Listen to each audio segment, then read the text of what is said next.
प्यारे बच्चों, ज़रा एक बात बताओ। जब तुम्हारे पास बहुत सारे पैसे जमा हो जाते हैं तो तुम क्या करते हो?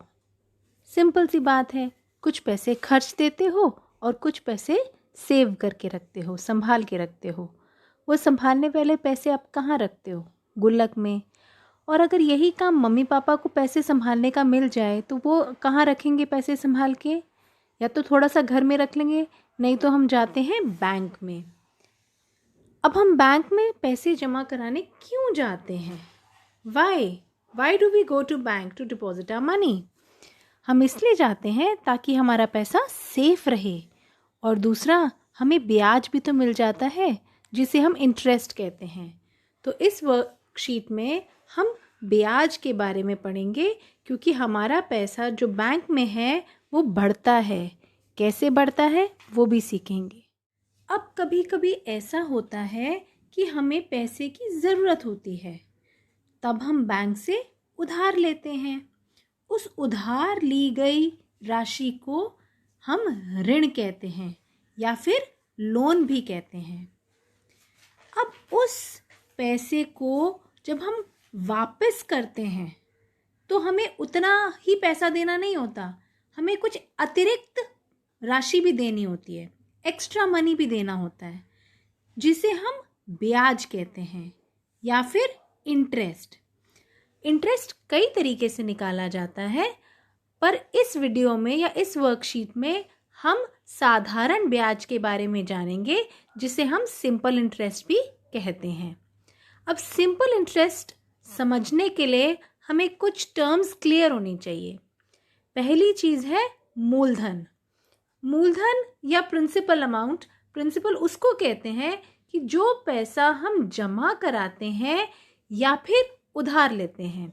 यानी अगर मैंने बैंक में पैसा जमा कराया तो वो हमारा मूलधन या प्रिंसिपल ही कहलाएगा। जब हम वापस लेंगे तो हमें इस पैसे में एक्स्ट्रा पैसे मिलेंगे। जो एक्स्ट्रा पैसे हैं उसे हम इंटरेस्ट कहते हैं। दूसरी चीज़ जो हमें पता होनी चाहिए वो है ब्याज दर या रेट ऑफ इंटरेस्ट। अब ये रेट ऑफ इंटरेस्ट या ब्याज दर होता क्या है? सादी भाषा में कहें तो 1 साल के लिए अगर मैं 100 रुपये जमा कराती हूँ और अगले साल मुझे मान लो 105 रुपये मिलते हैं, तो वो जो 5 रुपये मुझे 100 रुपये के ऊपर एक्स्ट्रा मिले, जो ब्याज हुआ 1 साल का, वो मेरा रेट ऑफ इंटरेस्ट या ब्याज दर हुआ। यानी अगर मैं 100 की जगह 200 जमा कराती हूँ तो मुझे कितने पैसे मिलेंगे? 100 पे 5 रुपये है तो 200 पे 5 और 5 मिला के कितना हो गया? 10। तो मुझे 10 रुपये का ब्याज मिलेगा, पर मेरा दर 5% रहेगा। दर हमेशा परसेंटेज में होता है, प्रतिशत में होता है। तीसरी चीज़ जो हमें पता होनी चाहिए वो है समय। समय इसलिए इम्पॉर्टेंट है कि हो सकता है पैसा मैंने 1 साल के लिए जमा कराया हो सकता है मैंने 5 साल के लिए जमा कराया हो सकता है मैंने 10 साल के लिए जमा कराया हो। तो समय के अनुसार मेरा ब्याज कम या ज़्यादा होगा। समय ज़्यादा तो ब्याज ज़्यादा, समय कम तो ब्याज कम। यानी इंटरेस्ट हमारा टाइम पर बहुत ज़्यादा डिपेंड करता है।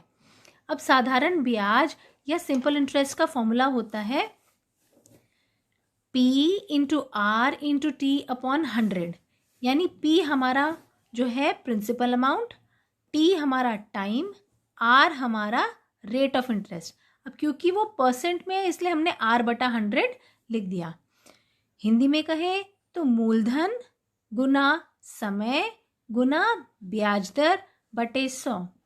आप जिस भी मीडियम में करें, पर आपको ध्यान रखना पड़ेगा हमारा मूलधन है P, समय है T और R हमारा रेट ऑफ इंटरेस्ट है। अब क्योंकि प्रतिशत में इसलिए हमने इसे R/100 करके सिंपल फॉर्म में लिख दिया।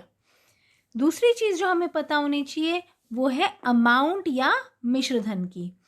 अब अमाउंट या मिश्रधन वो चीज़ होती है जब जैसे हमने कुछ पैसा जमा कराया, उसके बाद हमें उसका ब्याज मिला, तो ब्याज मिलने के बाद जो मेरी राशि हो जाएगी वो एक्स्ट्रा मनी हमने ऐड कर दी, हमारे मूलधन में हमने एक्स्ट्रा मनी ऐड कर दी, तो वो चीज़ हमारा मिश्रधन या अमाउंट कहलाए। उदाहरण के लिए रमन को 1000 रुपये उधार चाहिए। अब वो बैंक के पास जाता है, बैंक उसको 10% के रेट पर ब्याज देता है। अब हमारे को कितना पैसा चाहिए? 1000 रुपये। तो ये हमारा हो जाएगा प्रिंसिपल या मूलधन, वो लिख दिया हमने 1000 रुपये। अब क्योंकि 10% है, प्रतिशत हमें मालूम है क्या होता है, दर या रेट, तो हमने लिख दिया R इज इक्वल टू 10%। समय कितना दिया हुआ है? प्रति वर्ष, तो टाइम हमने 1 साल ले लिया। हमें निकालना है कितना ब्याज लगेगा और उसको कितना पैसा वापस करना है। अभी अभी हमने सीखा था ब्याज का formula P multiplied by R multiplied by T upon 100, यानी मूलधन में दर और टाइम को गुना करेंगे, फिर उसे 100 से भाग करेंगे। हमारा P कितना है? 1000, तो हमने यहाँ पर लिख दिया 1000। R हमारा 10% या 10%, वो हमने लिख दिया 10/100। और समय हमारा 1 साल, तो हमने T की जगह लिख दिया 1। जब हम सॉल्व करते हैं तो हम पाते हैं कि हमारा ब्याज या रेट ऑफ इंटरेस्ट आ गया 100 रुपये। तो अब उसे कितना पैसा वापस करना पड़ेगा? 1000 तो उसने पहले से ही लिया था और ब्याज कितना लग गया? 100। यानी प्रिंसिपल में जब हम इंटरेस्ट जोड़ते हैं, मूलधन में जब हम ब्याज जोड़ते हैं, तो हमारा मिश्रधन आ जाता है। तो हमारा अमाउंट या मिश्रधन आ गया 1100 रुपये। हमारा दूसरा एग्जाम्पल है, किस दर पर, यानी आपको रेट निकालना है, 4 वर्षों में 18,000 की राशि 27,000 की राशि हो जाएगी। यानी आपके जो 18,000 रुपये जो है आपका मूलधन, या जिसे हम प्रिंसिपल अमाउंट कहते हैं, वो लिख देंगे। प्रिंसिपल हमारा है 18,000 रुपये और आपको टाइम कितना दिया है? 4 वर्ष, तो आप टाइम को लिख देंगे 4 ईयर्स या 4 वर्ष। आपको निकालना है किस दर, यानी आपको रेट निकालना है, ये आप लिख दिया। आपकी राशि 27,000 हो जानी चाहिए, यानी फाइनल अमाउंट आपको इतना मिलना चाहिए। तो ये मेरा अमाउंट हो गया या मिश्रधन, जिसको मैंने यहाँ पर लिख दिया। अब हमें निकालना है R। हम सब जानते हैं ब्याज क्या होता है, जो फाइनल अमाउंट होता है उसमें से मेरा जो प्रिंसिपल अमाउंट माइनस कर दें, यानी जो फाइनल पैसा मुझे मिलना है उसमें से माइनस करेंगे जो मेरा ओरिजिनल पैसा था। तो 27,000 में से जो मैं 18,000 माइनस करूंगी तो मेरा आंसर आ जाएगा 9,000 रुपये। तो ब्याज मेरा यहाँ पर 9,000 रुपये आ गया। अब हम साधारण ब्याज के फॉर्मूले पे आते हैं। साधारण ब्याज बराबर P गुना R गुना T बटे 100। ब्याज मेरा अभी अभी हमने निकाला 9,000 रुपया, तो हमने यहाँ पर 9,000 लिख दिया। P यानी मेरा जो मूलधन था या प्रिंसिपल अमाउंट था वो 18,000 मैंने यहाँ पे वैल्यू लगा दी। R मुझे निकालना है, T मुझे दे रखा है 4 साल, तो मैंने यहाँ पर T लिख दिया। अब हम सिंप्लीफिकेशन करेंगे। सिंपल जब हम करते हैं तो हम 10 के पहाड़े से या 100 के पहाड़े से काटते हैं, फिर जो चीज़ नीचे होती है वो ऊपर ले जाते हैं और जो ऊपर वाली होती है वो नीचे ले आते हैं जब हम क्रॉस मल्टीप्लाई करते हैं। तो जब हम सॉल्व करेंगे तो R मेरा आ जाएगा 9,000 बटे 180 गुना 4। और भी ज़्यादा जब हम सिंप्लीफाई करते हैं तो हम पाते हैं R हमारा वैल्यू आ जाएगा 25/2%, या फिर जिसे हम 12.5 या 12.5% भी कहते हैं।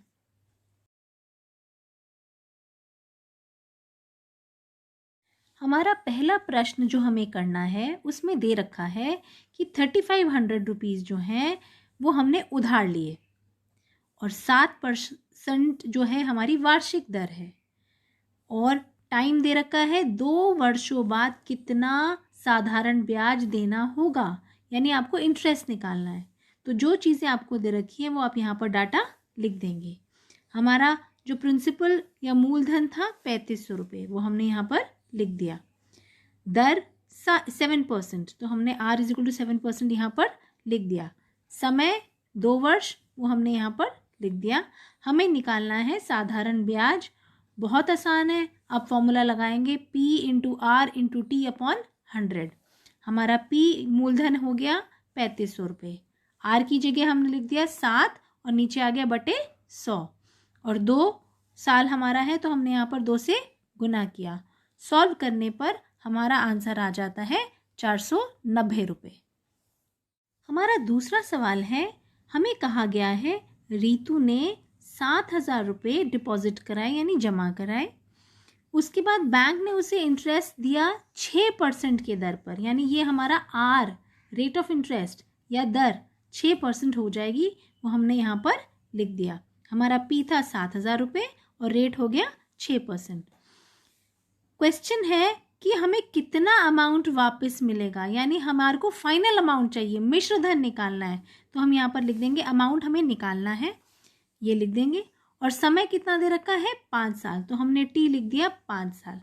अब अमाउंट निकालने के लिए सबसे पहले हमें ब्याज ज्ञात करना होगा, तो पहले ब्याज ज्ञात करते हैं। उसका फॉर्मूला P गुणा R गुणा T बटे 100। P हमने 7,000 लिख दिया, R हमारा है 6 बटे 100 लिख देंगे। T हमारा 5 साल, तो हम यहाँ 5 लिख देंगे। सरल करने पर हम देखते हैं हमारा उत्तर आ जाता है 2100 रुपये। ये हमारा ब्याज आया। हमें ब्याज के अलावा ये भी निकालना है कि हमें कितना पैसा वापस करना पड़ेगा, यानी मिश्र धन अमाउंट निकालना है।